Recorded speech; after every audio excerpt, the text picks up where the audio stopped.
So welcome to Over Here, Over There, and it's election day. We are in Philadelphia, in the heart of Philadelphia. Claudia, how does that make you feel?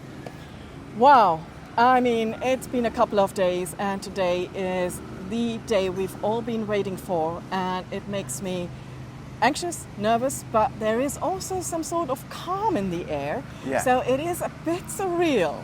Yeah, it's surreal. Like, to me, it's like we're traveling in a submarine, and there's a liner a ship going above us, and we don't know it's friendly or foe. So we don't know what's going to happen, today and at the end of the day with the election, and what's going to come of it. So it is, like I say, a very surreal moment, but we're going to live through it. We're going to go through this pain barrier, and we're going to experience it tonight. We're going to have all our communications open. We're going to be with a lot of friends and people just nervous as hell. We'll try to keep calm. There's going to probably be some drink involved, and maybe even some ping pong balls or marshmallows to throw at the television while we watch this. Don't you think? I think we got to have them. At least we've stocked up on that. So, what is our feeling after we've been here about 10 days? Mm-hmm. This is the culmination moment of it. How do you feel? You've talked to a lot of people. How do you feel how do you think it's going to go? It's hard to say. I mean, there are many people that are very hopeful for Kamala Harris, but we've also experienced in New York that there is a strong force going for Donald Trump, and they are ready and prepared to do whatever it takes. We are getting multiple texts of either parties per day. And some of those texts that I got from, even as a foreigner, I got on my mobile from the Donald Trump campaign team were with an interesting subtext, so to speak. So it is kind of, whatever the outcome, he is prepared to declare himself as victor of the election, and you never know what that will spark in the end. So it is this nervousness, what's going to happen. And I am just as nervous as probably all the American voters that are hopefully making their ways to the ballot. Let me calm everyone down here. I'm going to play Daniel the prophet for a second. And I will say that Kamala is going to win tonight, not by a lot, but by about 40 points in the Electoral College, and maybe about 4 points nationally. And we're here in Pennsylvania, which is the Keystone State, very important state. And I think that she's ticked up a little bit. It's still within the margin of error. But in Pennsylvania, as James Carville, the Democratic strategist, has said, there's Philadelphia on one side, Pittsburgh in the middle, and Alabama in the center. It's very well balanced, and it's hard to tell. But with the things that we've seen, people we've talked to, I know we're a bit in a bubble here in Philly. It's Kamala Harris land, without a doubt.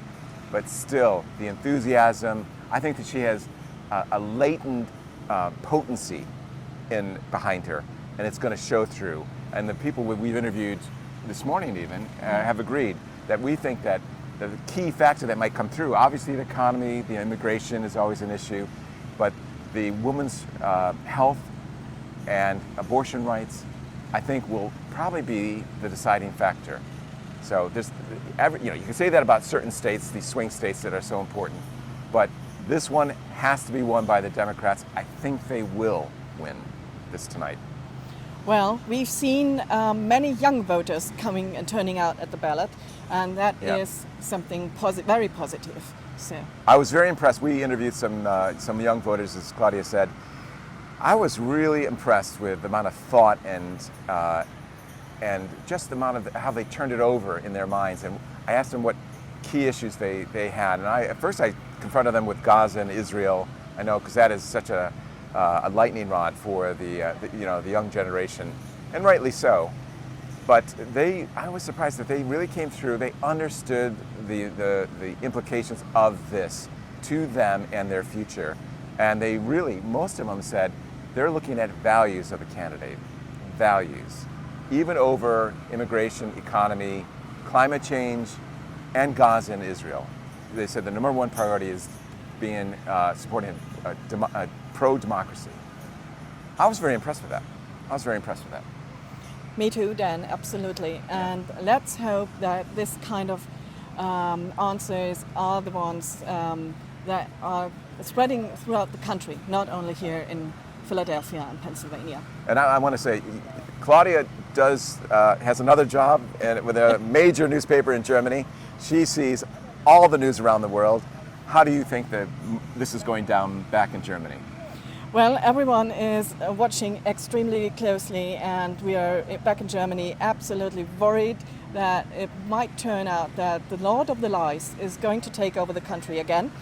But still... Lord of the Lies, I like that. The Lord of the Lies. But I want to assure everyone that still, I mean, if you're out here, you can be hopeful.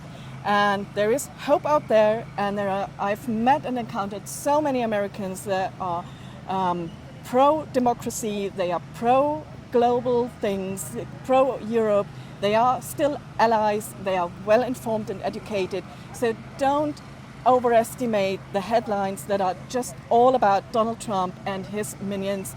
There are many, many others out there, and let's hope it's enough. So keep the faith, and we'll talk to you very soon. Cheers, bye.